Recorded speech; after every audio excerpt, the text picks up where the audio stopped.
Wait a minute, we got to talk because Netflix apparently just bought Warner Brothers, and if I hear this correctly, that means they have bought the entire Warner Brothers company, which encompasses so much stuff. We're talking TV enterprises, gaming companies, and studios. This is going to change video gaming and entertainment forever. So buckle up. I'm a game developer. I'm going to dive into this topic and really kind of bring something different to the table here and really break it down in a different way for you guys, because this is an interesting subject to me. And I'm very curious to what Netflix is going to do with video games and how it's going to reshape our industry. So let's dive in and take a look. Now, to sum all this up, Netflix did not just buy some little movie studio. They bought a global IP factory. We're talking a money printing machine. $50 bill. $50 bill. Guys, there's a hanging of that $50 bill. For the next 10 years, it's going to be crazy. So this deal gives them Warner Brothers, film studio, the TV studio, HBO Max, DC Entertainment, everything underneath DC Entertainment. I don't know if that encompasses all the comic book franchise and all that. It probably does, which is huge. This deal is massive. It also includes New Line Cinema, Cartoon Network, and Adult Swim. There are so many IP and different franchises within Adult Swim and the Cartoon Network. Oh my God. And plus, they're going to be acquiring WB Games and all the gaming studios that are underneath WB. And that is a big deal because that's going to allow them to bring all kinds of different franchises to life, like Harry Potter and Mortal Kombat. There's all these like huge things. Like, for instance, now they're going to have the property rights to do anything they want with the DC superheroes or anything that's involved in any of those characters. And Netflix having a piece of it, we don't know what they're going to do. We've seen what they've done in the past with some things and how they've collaborated. And the video game sector, a lot of the time, they're letting other companies kind of develop the games and they're just kind of like putting them on their platform for the most part, right? But now they're going to be involved in the creation of the games and having the decision-making process of how these games are made and running like the studios behind the games. This could change so much stuff in the industry. Right now, Netflix is like, we don't want to rent everything. We don't want to rent content. We want to start owning the content. We want to start making the content. And before they were making it and owning some of it by like their own kind of enterprise through Netflix. But now by acquiring WB, it changes like everything for them. It's like acquiring Paramount Pictures or something huge like that, right? And from what I heard, Paramount and a lot of other companies were involved in this huge bidding process. It was probably a huge bidding war, and Netflix came out on top. At $350 down front, sold. Gentleman with the white sweater. What just happened? Go wait in the car, Grandma. They spent something like $82 million. That is what, or not million, billion with a B, okay? Almost $90 billion. That is such a wild number to think about. $90 billion is a lot of money. And you can see it goes a long way. You can acquire one of the biggest enterprises in the entertainment industry of all time. Right now, this might just look like a movie deal and a movie kind of acquisition, right, of that process, but it's really not. This is an acquisition of a huge WB gaming studio as well. And the craziest part about this is I feel like that's the secret weapon. They're not really trying to get the movie stuff. They're trying to acquire all of the different franchises and the different IPs to bring them to the gaming world and to change all the games and make new games from it, right? So this could change gaming, and that's why I wanted to talk about it on my channel, because my channel is all about making games and playing them and how they're made and the companies that are behind them. So if WB gets acquired, which they have by Netflix now, Netflix now has Rocksteady Studios. We're talking the people that made Arkham.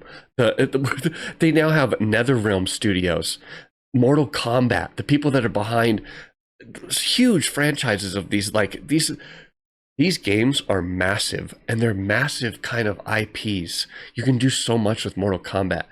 They're acquiring Avalanche Studios. That means they're going to have Hogwarts Legacy. They're going to have the Hogwarts kind of gaming franchise. You know what they could do? They could make a new TV series with Hogwarts, right?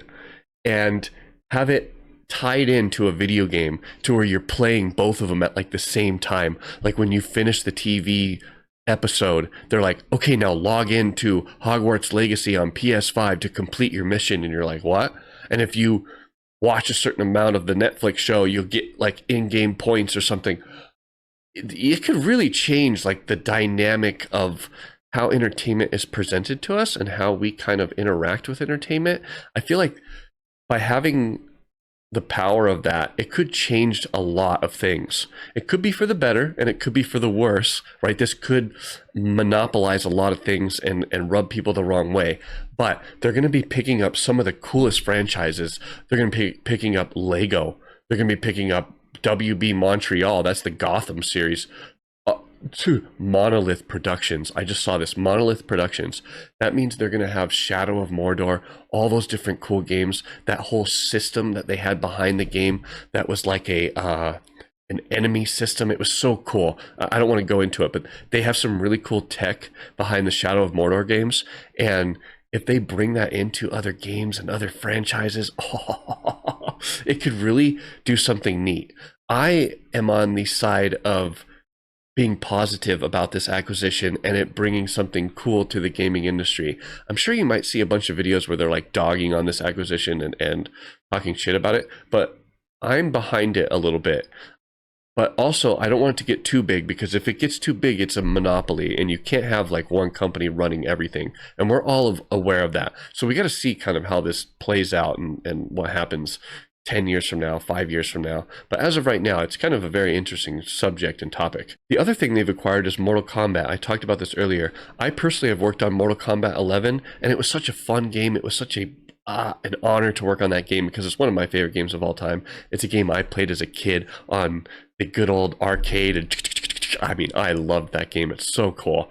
Now, Netflix owns Mortal Kombat. Think about that now, okay? Netflix owns Mortal Kombat, the entire franchise. So they could launch MK12, for instance, exclusively on Netflix. They could drop the mature MK live action series. They could have a release day one series and a game hybrid.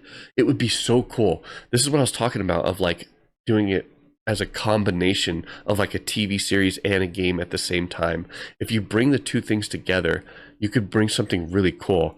A Batman TV series where you play as Batman and take over different parts of the like. It could be really neat if they intertwine this correctly and in a positive way that like gamers really enjoy, and they don't squeeze money out of people. It's like a really positive thing. They gotta make sure that they tread lightly on all these franchises and do this really well and do it right, because a lot of these franchises are very important to people, especially like Hogwarts and all these different, the Harry Potter type of stuff. All that is very important to people. And if they do something special and do it right, it could be huge for them. They can make back these billions of dollars in no time. So we'll see how this plays out. Right now, them buying it is something that came out of left field. For me, I didn't see them doing anything like this. I thought Netflix was just going to grow quietly and do their thing. But let me tell you something. Nobody else probably saw this coming either. I don't think a lot of people saw this coming. This came out of left field. Netflix is getting bigger, but I didn't think they were going to come in and just buy WB. WB is massive. I worked on the WB lot when I worked on the Batman movie, and the WB lot where they like film movies and TV shows is huge. You guys, if you've never been there, it's one of the biggest like enterprises that films stuff and builds like sets and that I've ever seen in my life. It is massive. It's like acres and acres. They own like the whole town. Not they. Netflix now owns that whole town. I'm telling you, they own so much stuff now. This is going to be wild. It's a giant acquisition. This is not just video games. This is not just movies and little TV show stuff. This is bigger than that. This is way bigger than that. WB owns a lot of stuff. It's not just like games and movies. WB is behind a lot of little things that could be big and that bring in a lot of money, and that can bring in a lot of money like over time, over decades of time. That's why Netflix bought them. It's very, very smart, to be honest. Netflix wants IP that they can feed into their TV shows, feed into these new video games. They can close this loop and make a loop of content for all these people to play for decades to come. It's really, really cool. And they can do it streaming, like live, real time. There's so many opportunities that they can kind of do with this kind of acquisition. It's kind of wild to think about. Now, let's talk about some other kind of franchises and stuff that they kind of just acquired, because it's not just those. Like I touched on Lord of the Rings, that Shadow of Mordor game. That game was one of the funnest games I've ever played. The Nemesis system that they developed in there was really creative and very, very cool. And no one has done that in a video game since. And they could use that for other franchises like Batman and all these different kind of things that they've acquired. And them using this Nemesis system could change a lot of games and really bring something cool and unique to the table if they change it up and use that system in different ways, in different topics, different kind of, you know what I mean? And not only that, they have the acquisition and kind of power now to use anything they want with Game of Thrones. Like, think about it. Game of Thrones is massive too. Game of Thrones is like a huge franchise. People love Game of Thrones. They were hooked watching like 13 seasons or some shit. I never watched the whole thing. I tried to watch all of it, but I am just a busy dude. I can't. It was hard to watch all that stuff. But that being said, they could create factions with this stuff, betrayal mechanics through the Nemesis system. They could do things with like co-op survival games through Game of Thrones with like massive battles and like going back. It could just be really, really cool. The fans could like come together and fight together, if that makes sense, you know? And one thing that's really neat is the acquisition of Adult Swim, Cartoon Network. I touched on it earlier, just like mentioning it, but Adult Swim has like so many entertaining, hilarious content and things that you can take and make franchises or make kind of games from, like Archer. If you guys have never seen Archer, it is very funny. It's very comedic, and it's called Adult Swim for a reason, because it's got adult flavor to it. If you're like 16 years old or 13 or 6, 7, you don't get it. Okay, you don't get it. But if you're my age and you're like in your 30s or your 40s, that stuff is awesome. And so they're acquiring multiple franchises for multiple audiences. They're buying stuff like WB owns Looney Tunes. Like Looney Tunes is for like little kids, right? And then they're owning Game of Thrones, which is for like grown-ass adults. And my mom watches Game of Thrones and she's in her 70s. So they're getting content for every single age range and every single kind of demographic. This could really, really put them in a position to where it is like monopolized. So we have to watch out and really pay attention to this as consumers and not get too crazy with it, and watch how we spend our money, you know what I mean? And where we put our dollars. Because Netflix didn't just buy Warner Brothers. They bought the keys to like the gaming kingdom and the kingdom to all this stuff that's more massive than you think. Like I said, the WB lot, they pretty much own that now from what I understand. And the WB lot is literally like owning real estate. You're owning real estate, and it's not just a little piece of real estate. They're owning like a piece of the city. It's really wild. Now, what do you guys think? I want to know what you guys think. Are you going to participate in it? Are you mad? Are you going to, pick it at it? What do you think of the future of gaming? What they're going to do with this Nemesis system? I want to hear your comments below, and really let me know your thoughts about this acquisition, because it's kind of wild. And I think we're going to be seeing more and more giant acquisitions over the next 5 or 10 years. And it's kind of scary to think about, because the more and more giant corporations are there that control like the mass amount of stuff that gets delivered to us, the scarier that is, sorta. I really like grassroots stuff and independent films and independent games, and so I'm a bit worried about it, but we'll see how the future goes. Like I said, let me know your thoughts down below. So thank you so much for your time and support. I love diving into topics like this. If you enjoyed it too, sit back, enjoy some of my other content, maybe binge for a little bit. I got all kinds of juicy stuff for you. So thank you so much for your time and support, and I will catch you guys in the next one.